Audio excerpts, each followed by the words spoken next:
Hello and welcome to the second installment of the Showrunner Training Program Legacy Series. It's where we record the insights and the practical wisdom of some of the best showrunners working in the business today. And today we have a special presentation because our speaker is the creator of the Showrunner Training Program, Jeff Melvoin. Jeff is an Emmy Award-winning writer and producer.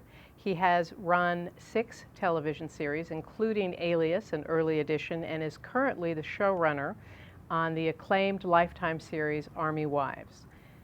Jeff, before you begin your presentation, I would love to ask you some questions about how the program started and what the genesis was of it. So can you tell us about that? I think the program started with my own natural curiosity once I got involved with this business, is just how to make it work, what really goes on, how to make it most efficient. As I continued in the business, John Worth, who had been on Remington Steele with me and learning under Michael Gleason, got the idea about a decade ago that the system that we had grown up with, apprenticing to Michael essentially, was pretty rapidly disappearing. That world was being absorbed by a much faster moving world of entertainment, in which a writer could get thrust into responsibility at a much earlier point in their career, but not necessarily with having the knowledge that was necessary to run a show.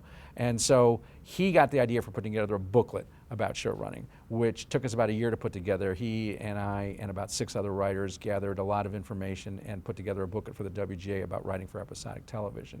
And with the success of that booklet, I then thought, okay, well, we can do something as a guild to perhaps get involved with the whole process of teaching people how to run a show. John Wells and I put together a proposal that became part of the NBA negotiation about 7 years ago. Les Moonves was the head of the studio side of things. There were several other network and studio folks there. We made our presentation and Les went for it right away. Thought it was a terrific idea, funded it, and then the real work began. But that's how it gets funded, because I think that our attitude was that this is something that helps the industry as a whole, and Les immediately saw the utility of that, and so provided the money for the Guild to fund it. And how has the program changed from the very beginning, the inception, to now? We've just broadened, I think, our pedagogical approach and even type of people that we bring in. So the curriculum has changed in the fact that we included Teamsters. Yep. As that aspect of things. I think we've only gotten more intense in bringing in actors, bringing in directors, trying to bring in people that make the participants understand that they are in charge of this army of people, all of whom are professionals and all of whom need to be managed. And the organizing principle, again, is how do you manage these people well? And we often ask people when they come in, what do you need from us as showrunners to do your job well? What don't we understand about your job? What can we tell you about our job? And that goes all the way up to the executive suite. Thank you so much, Jeff. The presentation that you're about to see is the one that Jeff does on the first day of every new session of the Showrunner Training Program, and it sets the stage for what the whole program is about. Hope you enjoy it.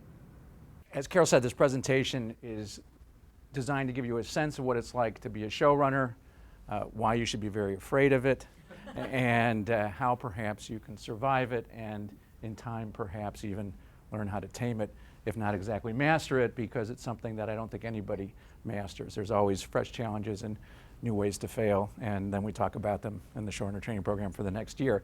The basic approach of the Showrunner Training Program I've sometimes compared to Lamaze, which is that nothing can take the place of actual birth, but if we get you prepared for it, at least you know when things begin to go south, at least you've been prepared for it and you know what's going on.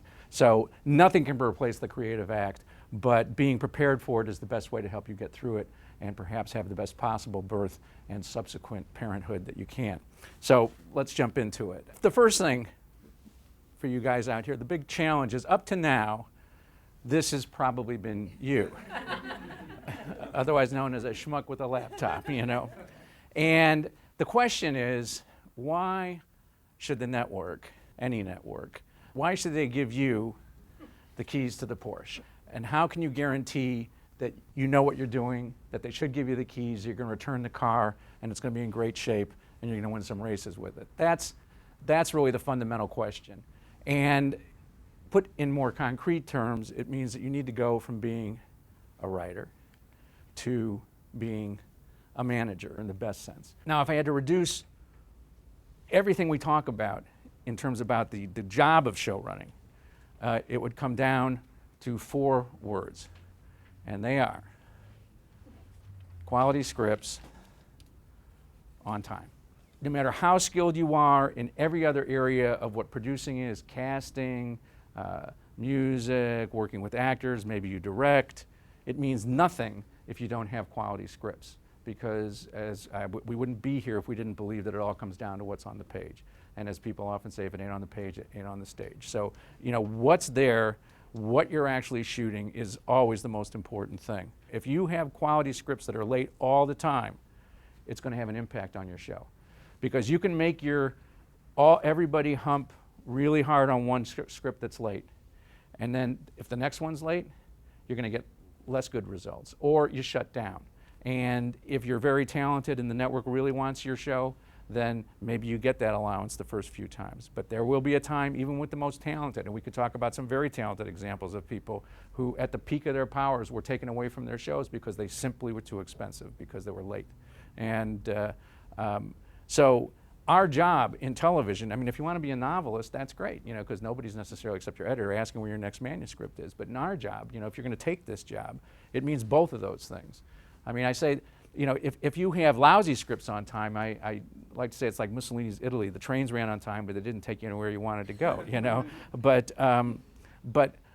So that's no good. You know, you've got to take the time to make them right. So that is the biggest challenge. And I think, you know, when I get feedback on the program and people say, what do you remember or what really served you most, they come back to these 4 words, because I think that is your saving grace. And if you run into problems at the end of the day and you're looking at, like, what happened? You know, how did things fall apart? I think it can be related usually to just those 4 words.